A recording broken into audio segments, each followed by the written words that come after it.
Bonjour et bienvenue dans ce nouveau cours de la formation. Alors aujourd'hui c'est un cours très important puisque c'est vraiment un cours où on va oublier la technique pure. Alors on l'a déjà fait un petit peu avant, hein, mais là vraiment on va se concentrer sur la composition, le cadrage.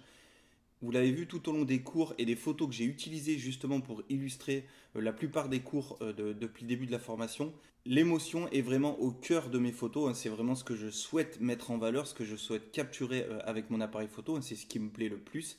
Mettre en avant les émotions, les expressions du visage, c'est vraiment ce qui m'intéresse le plus quand je fais de la photographie lifestyle, la photographie d'enfants et la photographie de famille.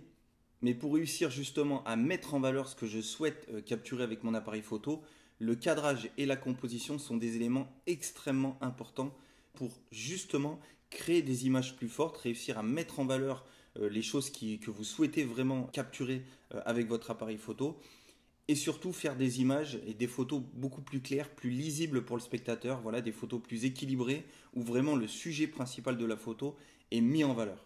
Et bien sûr, je le répète et je l'ai répété plusieurs fois dans les différents cours, notamment plutôt sur le début de la formation. Maintenant, vous avez pas mal avancé dans la formation, vous savez comment fonctionne votre appareil photo, vous savez comment gérer une bonne exposition, vous savez comment mesurer la lumière, comment jouer avec les contrastes. Voilà, vous savez maintenant, vous avez en tout cas toutes les clés en main pour savoir exploiter une lumière, qu'elle soit en intérieur ou en extérieur. Voilà, vous réussirez maintenant à vous débrouiller pour exploiter au mieux la lumière naturelle. Donc maintenant, il est important de voir ce qu'est vraiment la photo, hein, c'est-à-dire tout ce qui se passe après la technique, tout ce qui va faire que vous allez vraiment sublimer une photo, que vous allez lui apporter le petit plus voilà, qui fait toute la différence, parce que savoir composer une photo, c'est vraiment savoir mettre en avant un message, une émotion, un moment, un instant, un échange de regards, un geste bien particulier. Voilà. C'est vraiment réussir à mettre en valeur tous ces petits moments grâce à la composition et au cadrage. Donc dans ce cours aujourd'hui, vous allez voir que j'ai mis pas mal d'exemples photos pour vraiment vous illustrer tout ce que je vais vous dire, mais je vais vous expliquer vraiment comment donner un sens à vos photos, comment leur donner un sens de lecture, comment intensifier un message, comment mettre en valeur encore plus un sujet pour que l'œil du spectateur aille directement sur ça et comprenne vraiment ce que vous vouliez faire passer au travers de vos photos. Cadrer, c'est tout simplement décider d'inclure ou pas des éléments dans la photo, c'est-à-dire dès la prise de vue, d'inclure des éléments ou pas, parce que vous les jugez importants pour le contexte de la photo, ou justement parce que vous trouvez qu'ils n'apportent rien à la photo et que ça va plutôt perturber la compréhension de la photo plutôt qu'autre chose. Et dans ce cas-là, le cadrage va vous permettre soit d'exclure certains éléments, soit de les inclure parce qu'ils servent vraiment la photo et le sujet principal de la photo. La composition, elle, est un petit peu différente. Une fois que vous avez fait votre cadrage, que vous avez exclu et inclus les éléments qui vont être importants pour votre photo et pour mettre en valeur le sujet principal de la photo, la composition va être là pour décider du positionnement des différents éléments, pour avoir un équilibre et quelque chose d'harmonieux sur chacune de vos photos.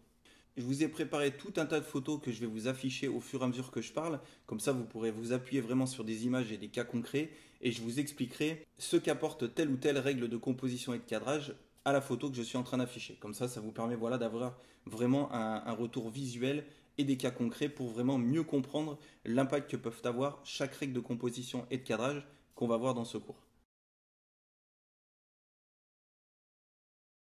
La troisième règle de composition, c'est de mettre l'accent sur le détail, c'est-à-dire de choisir un sujet bien précis au moment où vous faites vos photos. Plutôt que de vouloir tout montrer, encore une fois, comme je l'ai dit tout à l'heure, ne choisissez qu'un seul sujet, qu'un seul élément, qu'un petit détail à mettre en valeur, une expression, un échange de regards, juste un simple geste, une interaction, et de vraiment mettre en valeur ce petit détail dans votre photo, c'est-à-dire de choisir un sujet vraiment bien précis. À la lecture d'une telle photo, quand on s'est concentré sur un sujet bien particulier, le spectateur comprend clairement quel est le sujet de la photo et quel est le message que vous souhaitez faire passer. Par exemple, pour cette photo, c'était un moment voilà, où la petite famille était rassemblée, donc il y avait le papa, la maman, la fille et le garçon.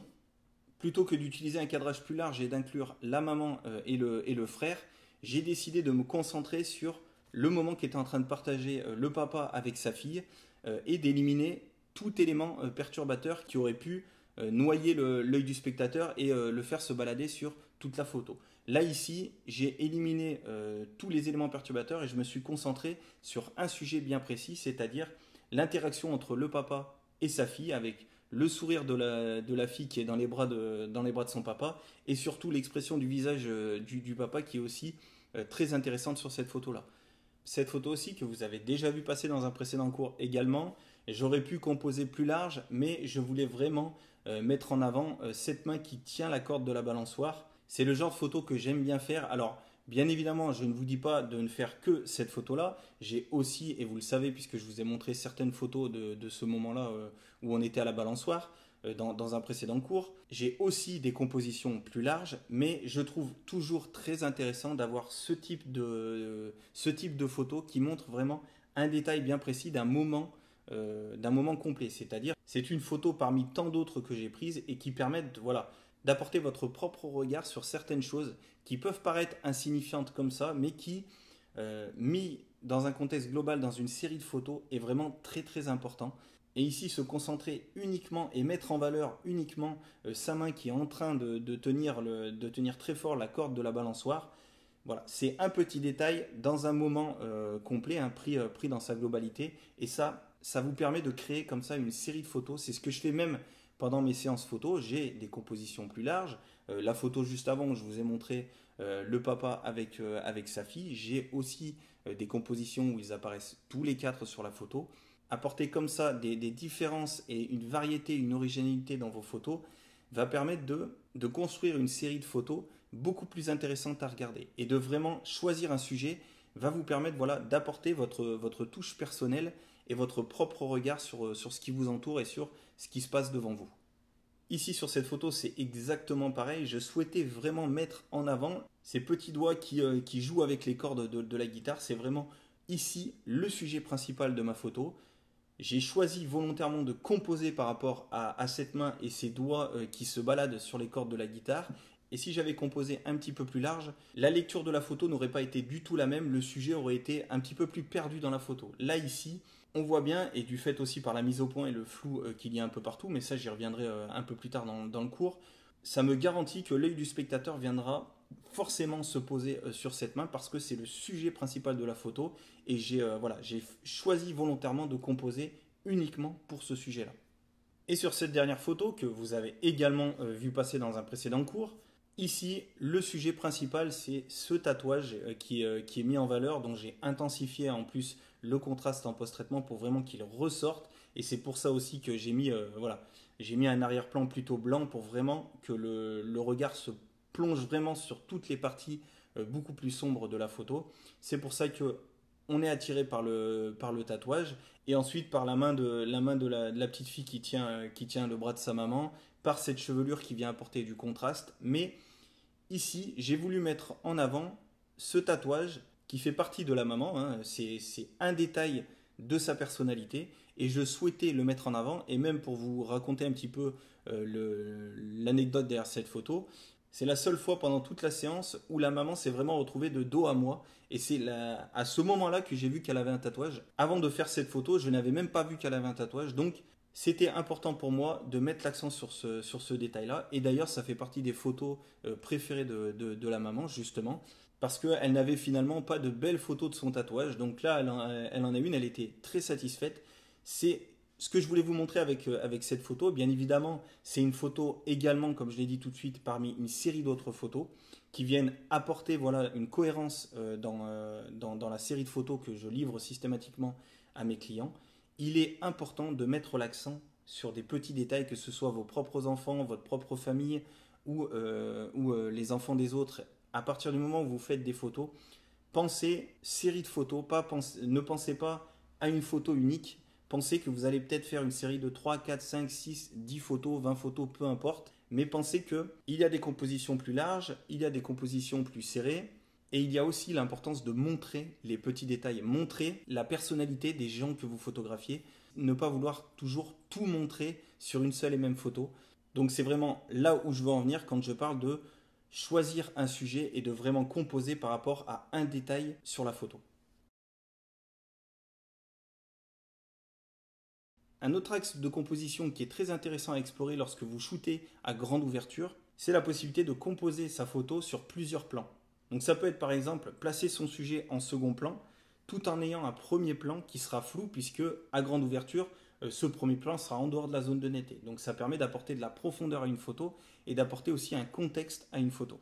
C'est aussi un excellent moyen de guider le regard du spectateur sur le sujet principal de la photo, encore une fois tout en apportant un contexte à l'image. Et ce type de composition en jouant sur plusieurs plans avec une grande ouverture, donc une faible profondeur de champ, va vous permettre de cadrer un petit peu plus large, d'inclure un petit peu plus d'éléments dans la photo, mais comme la plupart des éléments, sauf votre sujet principal, seront flous, ils ne viendront pas perturber la photo, en tout cas ils ne viendront pas perturber la lecture de la photo, puisque grâce à la mise au point et à la faible profondeur de champ, vous guidez naturellement l'œil du spectateur sur l'endroit le plus net sur la photo. Donc les éléments autour qui sont flous viendront juste apporter un contexte, mais ne viendront pas perturber la lecture de la photo. Par exemple, sur cette photo, on voit très bien que la mise au point a été faite sur la jeune fille qui arrive tout droit vers moi. Les parents sont légèrement floutés en arrière-plan, mais on devine assez facilement l'expression de leur visage. Ils sont vraiment très heureux de voir leur fille jouer et essayer de courir vers moi pour me rentrer dedans. En l'occurrence, c'est ce qu'elle essayait de faire. Donc là, ça m'a permis de vraiment mettre en valeur le sujet principal de la photo, c'est-à-dire la jeune fille qui est en train de jouer finalement un petit peu avec moi, tout en gardant les parents en arrière-plan qui sont simplement observateurs de la scène, mais qui prennent vraiment du plaisir à voir leur fille s'épanouir et jouer vraiment au milieu de ce parc. Donc voilà, ça a permis d'apporter un contexte supplémentaire à ma photo sans en perturber la lecture. Sur cette deuxième photo, on comprend clairement à quoi sert le premier plan. Il sert tout simplement à apporter un contexte à la photo. Si j'avais fait un plan plus serré sur la jeune fille, on n'aurait pas forcément compris ce qu'elle était en train de faire. Là ici, du fait d'inclure le sapin sur la gauche et d'inclure son frère qui était en train de l'aider à mettre la guirlande, en tout cas là ils tiennent la même guirlande en perles, ça a permis d'apporter un contexte à la photo. La mise au point et la faible profondeur de champ, donc là aussi j'étais à très grande ouverture, m'ont permis de mettre en valeur le sujet principal de la photo, c'est-à-dire cette jeune fille qui se trouve au fond de la photo, donc en arrière-plan, tout en floutant le premier plan.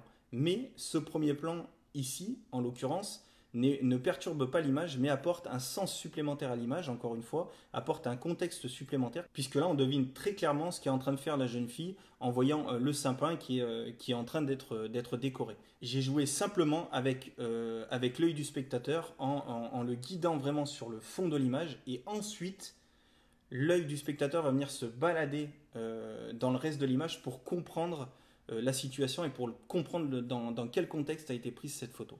Et sur cette dernière photo, c'est exactement la même chose, sauf que là j'ai joué avec les différents membres de la famille. Ici aussi, toujours pareil, j'étais à grande ouverture et j'ai fait la mise au point sur la fille qui est en arrière-plan avec ce magnifique sourire. En plus, j'ai sur le dessus le visage du papa, donc l'expression, la belle expression du visage du papa qui se retrouve finalement également dans la zone de netteté parce qu'il est à peu près au même niveau que le visage de sa fille, donc il rentre dans la zone de netteté. Donc le regard du spectateur est guidé par l'arrière-plan et ensuite il vient se poser sur le visage de la maman qui est plein sourire et qui finalement, même s'il est flouté, répond à l'expression du visage de la jeune fille et ça apporte un contexte supplémentaire. Là en l'occurrence, elles jouaient toutes les deux à se faire des guilis.